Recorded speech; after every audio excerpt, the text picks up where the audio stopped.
Hi guys, it's me Teja. మనం chicken pulao ఎలా చేసుకోవాలో చూద్దామండి. మనం దీంట్లో కొద్దిగా ఆయిల్ వేసుకుని, ఆయిల్ హీట్ ఎక్కాక హోల్ గరం మసాలాలన్నీ వేద్దామండి. వేసి ఇవి కొంచెం బాగా వేగనియాలండి.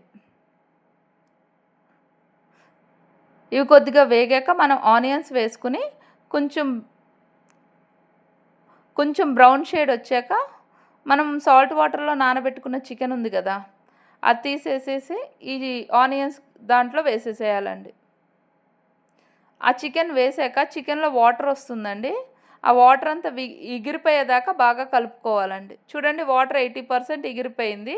ఈ టైంలో మనము సాల్ట్ వేసుకోవాలి. మొత్తం మనం బిర్యానీకి సరిపడగా సాల్ట్ ఇందులోనే వేసేసుకోవాలండి.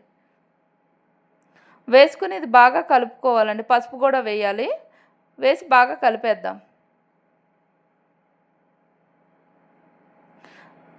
దీంట్లో ఉన్న వాటర్ అంతా, చికెన్లో ఉన్న వాటర్ అంతా బయటకు వచ్చేదాకా కొంచెం మగ్గనియాలండి.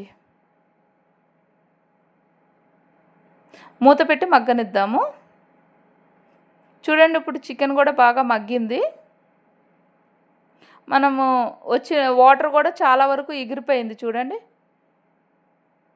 దీంట్లో మనము అల్లం వెల్లిగడ్డ, కొత్తిమీర, పుదీనా, పచ్చిమిరపకాయలు, ఇంకా కారం మనం ఏమి వేయమండి. పచ్చిమిరపకాయలు కొంచెం ఎక్కువ క్వాంటిటీ వేయాలి. పుదీనా కూడా ఎక్కువ ఉండాలి కొత్తిమీర కంట. వేసి బాగా కలుపుకోవాలండి. కలుపుకుని మూత పెట్టి చికెన్ కొంచెం ఉడికేదాకా 80% చికెన్ ఉడికిపోవాలండి ఇక్కడే. ఎందుకంటే కొంచెం పీసెస్ పెద్దగా వేసుకున్నాం కాబట్టి 80% ఇక్కడే ఉడికిపోవాలి చికెన్. చూడండి, నేను ఒక ఫోర్క్ తీసి గుచ్చి చూపిస్తున్నాను. చూడండి, ఫోర్క్ దిగుతుంది కాబట్టి మనం 80% చికెన్ ఉడికిపోయింది. ఆయిల్ కూడా బయటకు వచ్చింది. దీని తర్వాత మనము 1:2 రేషియో వేసానండి. ఇది నార్మల్ రైస్. మీరు బాస్మతి రైస్ వేసుకోవాలి అనుకుంటే దీనికి 1:1.5 గ్లాస్ అయితే సరిపోతుందండి. నేను వేసేది మామూలు రైస్ కాబట్టి, డైలీ మనం వండుకునే సోనా మసూరి కాబట్టి నేను 1:2 వేసేసాను. వేసేసి దాంట్లో మనము ధనియాలు, జీలకర్ర, మిరియాలు 3 కలిపి నేను పొడి చేసుకున్నానండి. ఆ పొడి కూడా వేస్తున్నాను. వేసి బాగా కలుపుకోవాలండి. ఈ టైంలోనే మనము సాల్ట్ చూసుకోవాలి. కొద్దిగా నిమ్మరసం కొద్దిగా వేసానండి. దాంతోపాటు సాల్ట్ కూడా ఈ టైంలోనే మనం చూసుకోవాలి. చూసారా, వాటర్ బాయిల్ అవుతున్నాయి.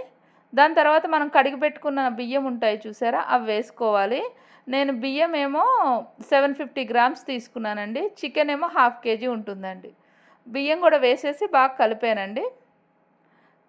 దాని తర్వాత మనము సిమ్లో పెట్టి కుక్కర్ మూత పెట్టేసేసి మనం 3 విజిల్స్ వరకు ఉంచాలండి. మనం 3 విజిల్స్ అయిపోయాక ఓపెన్ చేసి చూస్తున్నాం చూడండి. స్టీమ్ కూడా మొత్తం అయిపోవాలండి. నేను ఒక 15 మినిట్స్ అలా వదిలేసాను 3 విజిల్స్ తర్వాత. మనం ఇప్పుడు ఏం చేయాలంటే మసాలా మొత్తం కలిసేలాగా జాగ్రత్తగా కలుపుకోవాలండి. చికెన్ కూడా బాగా సాఫ్ట్గా కుక్ అవుద్దండి. కొంచెం జాగ్రత్తగానే కలుపుకోవాలి. దీనికి మీరు సెపరేట్గా గ్రేవీ ఇంకేం అక్కర్లేదండి. మనం ఆనియన్ రైతా చేస్తాం చూసారా, అది చాలు. చాలా బాగుంటుంది బిర్యానీ. మరీ ఎక్కువ స్పైసీ కూడా ఉండదండి, మైల్డ్గా ఉంటుంది. చూడండి, ఇప్పుడు ముక్క కూడా తీసి చూస్తున్నాను. చూడండి ఎంత మెత్తగా ఉడికిందో. మనకి ఫ్లేవర్స్ కూడా అన్నీ వెళ్ళుంటాయి.